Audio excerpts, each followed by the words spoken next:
PJ Masks. Grow, grow, Gecko.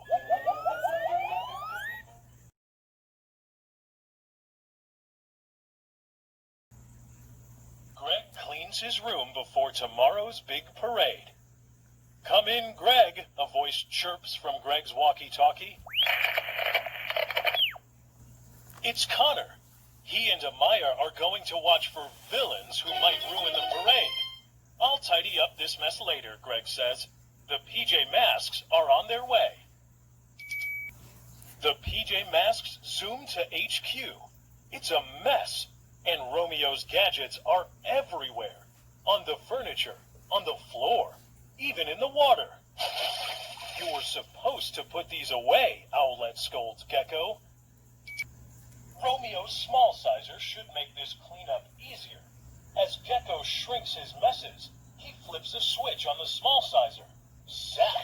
Now it's a super sizer, and Gecko is enormous. Gecko's troubles must wait. Luna Girl is stealing parade floats. The PJ Masks race to the parade grounds.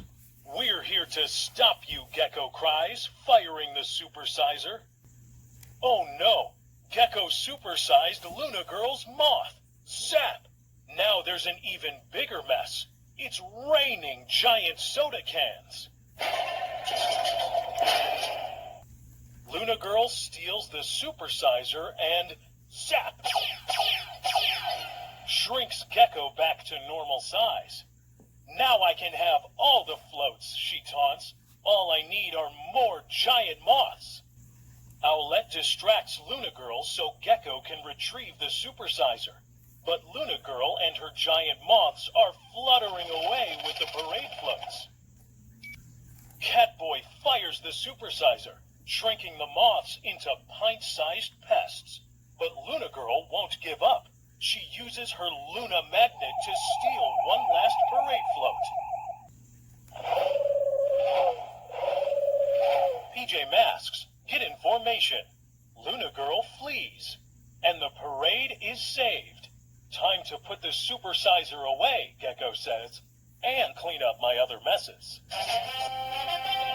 The end.